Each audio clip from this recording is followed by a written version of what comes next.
Well, Israel is bracing for war against the terror group Hezbollah on its northern border with Lebanon.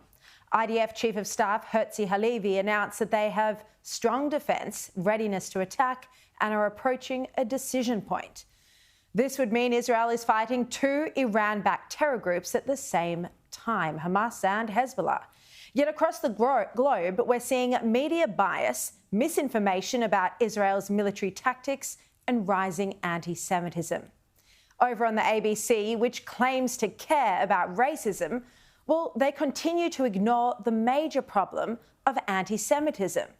And shockingly, the ABC has even criticised us at Sky News for covering the crisis. So, what was Sky After Dark discussing on Monday night? Chris Kenny and Robert Gregory from the Australian Jewish Association were focused on the rise of anti-Semitism in Australia. On our count, it's around the 30th time it's been discussed on Kenny's show since the war began. Well, I actually think it's much more than that. I would be surprised if Chris Kenny doesn't cover it every single night, as I do on this program. Yet the ABC refuses to cover in any meaningful way the explosion of anti-Semitism in Australia since October the 7th. Many people have said that Josh Frydenberg's Sky documentary, an important piece of journalism documenting the unprecedented racism we're seeing in Australia, should have been broadcast by the ABC. It's a point that former ABC director Joe Gersh made when he came on this program last month. My concern, which is why has it fallen to Sky News and Josh? That's not a criticism of Sky News or Josh, but it is a matter of deep concern to me as a member of the Jewish community, as a former ABC director, and as an Australian citizen, that our national broadcaster has not fully understood and dealt with what I believe has reached crisis proportion, which is anti-Semitism in this country. Shadow Home Affairs Minister James Paterson joins me now, along with Australia, Israel and Jewish Affairs Council Executive Director Colin Rubenstein. Welcome to you both. Look, James, I mean, we make this point over and over again. The Albanese government has no control over what happens in the Middle East, but they can control what happens on our streets, so they can influence it. That is one of the most shocking things I've seen. Paul Barry over on the ABC criticising us at Sky for covering the anti-Semitism crisis. Shouldn't he be examining why the ABC hasn't covered it in any in-depth way? Sharri, I thought it was a very bold call by Paul Barry and the ABC to attack Sky News for being too focused and too concerned about anti-Semitism, which has reached an unprecedented crisis in our country over the last 8 months, when bodies like the Executive Council of Australian Jewry track a 700% increase in anti-Semitism, when Victoria Police report massive increases in anti-Semitic incidents, 10 times in the frequency of anti-Islamic incidents. I think we should all be concerned about that and we should all be focused on it. But the ABC has shown a lack of curiosity, a lack of interest and a lack of concern about this issue. In fact, the most tangible thing they've done on this issue in the last few months is to produce a documentary on Anthony Lowenstein, a Jewish anti-Zionist activist in Australia, not focusing on the mainstream and broadly representative Jewish community who are deeply concerned about what's happening in our country. When we have Holocaust survivors say they've never felt less safe in their own country in Australia, that's a national disgrace. And the fact our national broadcaster is so uninterested in that is a great shame to them.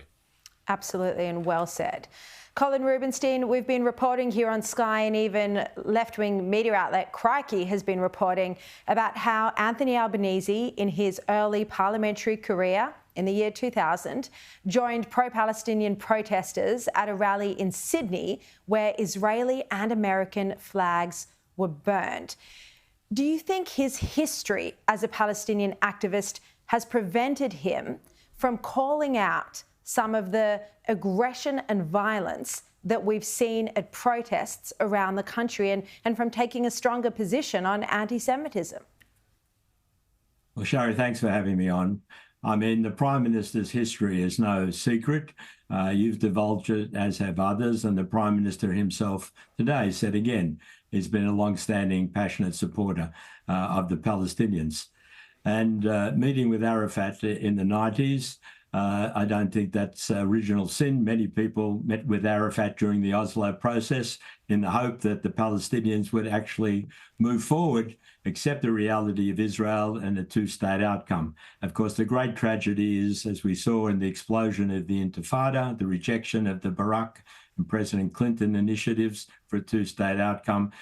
We saw the Palestinians lurch towards continued extremism, wanting their own state, not alongside Israel in peace, but instead of Israel, which has remained a continuing problem ever since, rejecting the peace offers, the two-state outcomes that have been offered repeatedly by Israeli leaders, be it President Olmert, even Prime Minister Olmert, Prime Minister Netanyahu.